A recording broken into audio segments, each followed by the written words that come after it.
ওরে বাবারে বাবারে, কেএফসির বলে এত দাম! আর এয়ারপোর্টে তো কেএফসি তোমরা খেয়েই না, মানে এত দাম জাস্ট মানে বলার বাইরে। আর যে কোনো জিনিসের দাম এয়ারপোর্টের ভেতর এত বেশি, তোমাদের কি বলবো। বাইরে দেখে এলাম একরকম দাম, আর ভেতরে এসে দেখছি পুরোই তার উল্টো। কিন্তু মানুষের খাওয়া কিন্তু বন্ধ নেই, মানুষ খেয়েই যাচ্ছে। তো আমরা মধ্যবিত্ত বলে কি বলো আমরা খাবো না? আর তার থেকেও বড় কথা, এই প্রথমবার উঠবো হচ্ছে প্লেনে।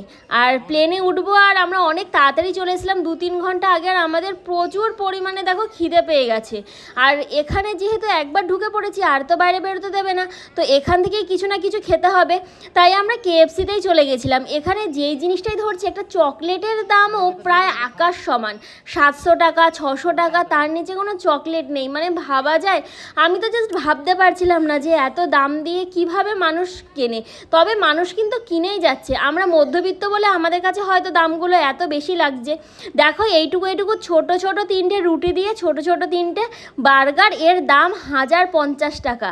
1050 টাকায় আমাদের মধ্যবিত্ত ফ্যামিলির 1 বস্তা চাল হয়ে যায়, মানে 26 কেজি চাল হয়ে যায়। তো কিছু করার নেই, যেহেতু আমরা এয়ারপোর্টে এসেছি আর প্রথমবার ট্রেনে চাপবো, সবাই এয়ারপোর্টে খাচ্ছে আর এত ভিড়, তো আমরা খাবো না এটা কি হতে পারে? আর যেহেতু খিদে পেয়ে গেছিলো, খিদে তো আমি চেপে রাখতে পারি না, তোমরা জানোই। তো আমি চলে এলাম কেএফসিতে, বললাম চলো খেয়েই ছাড়বো, যা হবে হবে দেখা যাবে। আর প্রথমবার প্লেনে চেপে যাচ্ছি কলকাতা। যাই হোক, সেটা নিয়ে তো আলাদা এক্সাইটেড রয়েছি।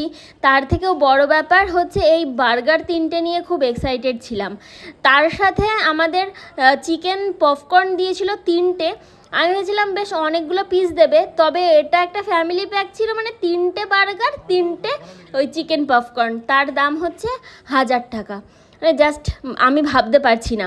আচ্ছা তোমরা বলো তো, তোমাদের কি কখনো এরকম মনে হয়েছে এয়ারপোর্টের ভেতরে গিয়ে যে আমরা সাধারণ মধ্যবিত্ত ফ্যামিলির লোকরা কোনোদিনও খেতেই পারবো না এয়ারপোর্টের ভেতরে? আমার তো চকলেটগুলো খেতে কত মন চাইছিল। আর দেখছি চকলেটের পেছনেও প্রিন্টগুলো ওরা নিজেদের করা, মানে একটা প্রিন্ট যেটা কোম্পানির থাকে সেটা পুরো ঢেকে নিজেদের লেবেল করা। তো আমি তো প্রথমে ভেবেছিলাম যে ভেতরে কিছু পাবোই না, তার জন্য আমরা কেএফসি খেয়ে নিলাম। আর বার্গারের ভেতরে ছিল 3টে ছোট ছোট ওই চিকেন পপকর্নের মতনই কী যেন ভরা ছিল। আচ্ছা তোমরা বলো তো কেন এত দাম? সেটা যে কেএফসি হোক বা যে কোনো জিনিসই হোক, এত কেন দাম তোমরা একটু বলো। সেই দিন আমরা যেমন ডমিনোসে খেতে গেছিলাম, সেখানেও কি দাম ছিল, আর এখানেও সেম। মানে আমি জাস্ট ভাবতে পারি না যে মানুষের কি খেতে ইচ্ছে করে না বলো? সবারই তো ইচ্ছে করে, মধ্যবিত্ত হোক গরিব হোক, সবারই তো একটু ইচ্ছে হয় যে মাঝে মধ্যে আমরাও একটু রেস্টুরেন্টে খাই, আমরাও একটু বড়লোকদের মতন দামি দামি খাবার খাই। তো সবার সাধ্যের মধ্যেও কিন্তু কিছু একটা রাখা উচিত। যাই হোক, তবে খাবারগুলো খেতে আমার খুব টেস্টি লাগে, তার জন্য আর নিজেকে ধরে রাখতে পারি না। তোমরা তো জানোই যে আমি কেমনভাবে খাই। দেখো সবাই কিভাবে খাচ্ছে গল্প করতে করতে, আর আমি গপ গপ করে খাচ্ছি। মানে যেটা তোমরা সবসময় কমেন্টস করো যে তুমি কি একটু সাধারণ মানুষের মতন খেতে পারো না, তুমি কি একটু ভদ্র মতন খেতে পারো না?